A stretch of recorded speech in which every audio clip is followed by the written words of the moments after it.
നമസ്കാരം. ശബരിമലയിലെ അമ്പലക്കള്ളന്മാരെ വരെ പൊക്കാൻ ഒടുവിൽ പിണറായി തന്നെ വേണ്ടി വന്നു. അയ്യപ്പനും നീതി ഉറപ്പാക്കി കൊടുക്കുകയാണ്.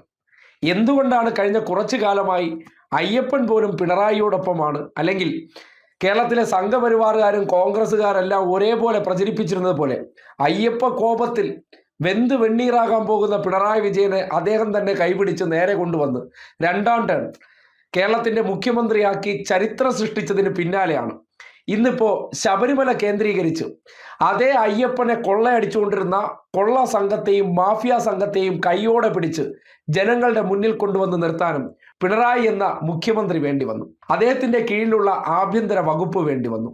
നോക്കണേ, കാലം തീർക്കുന്ന ചില ചരിത്ര ഏടുകളായി മാറുന്നത് ശബരിമല കേന്ദ്രീകരിച്ച് എത്ര കാലമായി നടത്തിക്കൊണ്ടിരുന്ന കൊള്ളയാണ്. 2004 പോറ്റിയെ കയറ്റുന്നു. കാര്യം വിശ്വാസം എന്ന കടന്തൽ കൂടാണ്. കമ്മ്യൂണിസ്റ്റുകാരെ സംബന്ധിക്കുന്നിടത്തോളം എന്ത് കാര്യത്തിനും അവിടെ ചെല്ലുമ്പോൾ ഇവർ വിശ്വാസികളല്ലേ, ഇവർ ഹിന്ദു വിശ്വാസങ്ങളെ തകർക്കാൻ നടക്കുന്നവരാണ്. എന്നിട്ട് ഇവർ കട്ടോണ്ടിരുന്ന കാര്യത്തിന്റെ ഒരഗ്രം പുറത്തേക്ക് വന്നപ്പോൾ, അതായത് മെയിൻ കൊള്ളക്കാരനെ കൊണ്ട് തന്നെ പുറത്തു വന്ന് മാധ്യമങ്ങളിലൂടെ ശബരിമലയിലെ സ്വർണം കാണാനില്ല എന്നൊരു ആരോപണം ഉന്നയിക്കുന്നു. എന്തിനു വേണ്ടിയാണ് അയ്യപ്പൻ അത് ചെയ്യിച്ചു നോക്കിയേ?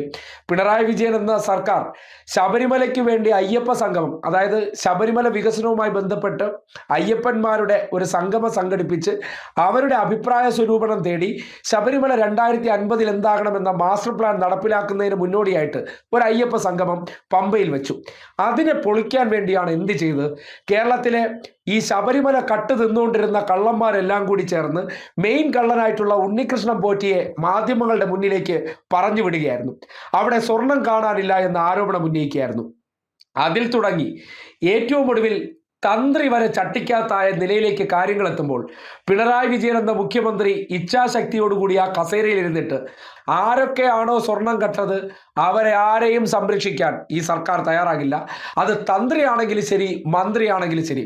തെറ്റ് ചെയ്തിട്ടുണ്ടോ, അതായത് ഉപ്പ് തിന്നവൻ വെള്ളം കുടിച്ചിരിക്കും. അതിന് ഹൈക്കോടതിയുടെ മേൽനോട്ടത്തിൽ ഒരു അന്വേഷണം നടക്കുന്ന സന്ദർഭത്തിൽ അധികാരപരിധി ഉണ്ടായിട്ടും ആ കാര്യത്തിൽ ഒരിടപെടലിലും സർക്കാർ തയ്യാറാകാതെ അതിൽ CPM-ന്റെ നേതൃത്വത്തിൽ അല്ലെങ്കിൽ ഇടതുപക്ഷത്തിന്റെ നേതൃത്വത്തിൽ നിയോഗിച്ച ദേവസ്വത്തിന്റെ ചുമതലക്കാർ പോലും അറസ്റ്റിലായി ജയിലിലേക്ക് പോകുന്ന സന്ദർഭത്തിലും ഒരക്ഷരം ആ വിഷയത്തിൽ എതിർത്ത് കോടതിയെയോ അല്ലെങ്കിൽ SIT-യെ കുറിച്ചോ ഒരു അഭിപ്രായവും പറഞ്ഞില്ല. ഏതുവരെ പോകണമെങ്കിലും പൊയ്ക്കോട്ടെ, കോടതിയുടെ മേൽനോട്ടത്തിലായതുകൊണ്ട് ആ വിഷയത്തിൽ ഒരു തരത്തിലുള്ള ഇടപെടൽ നടത്തില്ല എന്ന് പറഞ്ഞു. ഒടുവിൽ മന്ത്രിയുടെ പേരിൽ ഇവർ വലിയ തോതിലുള്ള പ്രചരണങ്ങൾ നടത്തിക്കൊണ്ടിരുന്നു. ആരെ രക്ഷിക്കാൻ? തന്ത്രിയെ രക്ഷിക്കാൻ. പക്ഷേ എന്ത് സംഭവിച്ചു? തന്ത്രിയെ തന്നെ തൂക്കി അകത്തിട്ടു. കേരളത്തിന്റെ ചരിത്രത്തിൽ ആദ്യമായി ഒരു തന്ത്രി ജയിലിൽ പോയി. എന്തിന്? അയ്യപ്പന്റെ പേരിൽ ദേവപ്രശ്നം വെച്ച് സ്വർണം കക്കാനും അവിടുത്തെ അഷ്ടവിഗ്രഹം കക്കാനും വാജിവാഹനം അടിച്ചോണ്ട് പോകാനും എല്ലാത്തിനും നേതൃത്വം കൊടുത്തത് തന്ത്രി. ആ തന്ത്രിയെ ബ്രാഹ്മണനാണ് അല്ലെങ്കിൽ തന്ത്രിയാണ്, നിയമത്തിന് അതീതനാണ്, ദേവനാണെന്ന പേരിലൊക്കെ രക്ഷിക്കാൻ ശ്രമിക്കുമ്പോൾ അതൊന്നും ഇവിടെ നടക്കില്ല.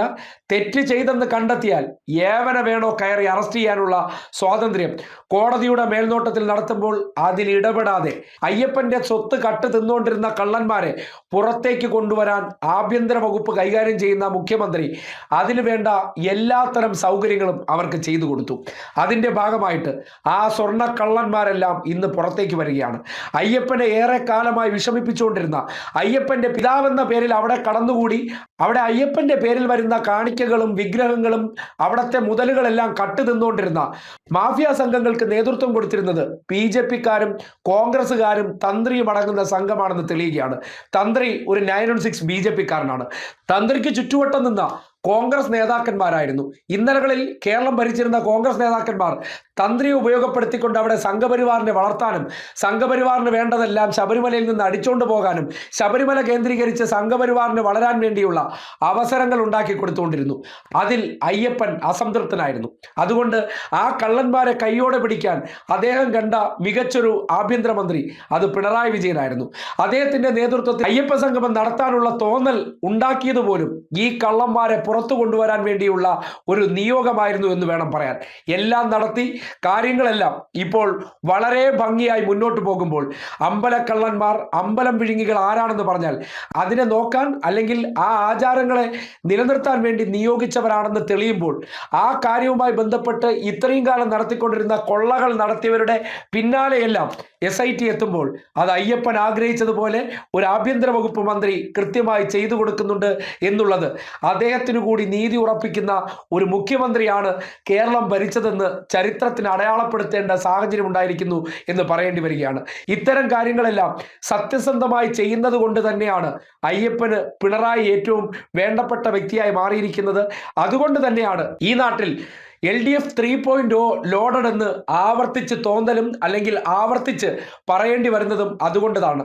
അതിനെ മറികടക്കാൻ വേണ്ടി ഈ കൊള്ളസംഘം ഈ നാട്ടിൽ വർഗീയ വിഷയങ്ങളെയെല്ലാം ഒത്തൊരുമിപ്പിക്കാൻ പരിശ്രമിക്കുമ്പോഴും ഇതെല്ലാം അയ്യപ്പൻ തന്നെ നേരിട്ട് പൊളിക്കുന്ന സാഹചര്യം ഉണ്ടാകുമെന്നതിൻ്റെ തെളിവാണ് ശബരിമലയിൽ നിന്ന് പുറത്തു വരുന്ന വാർത്തകളെന്ന് പറയേണ്ടി വരികയാണ്.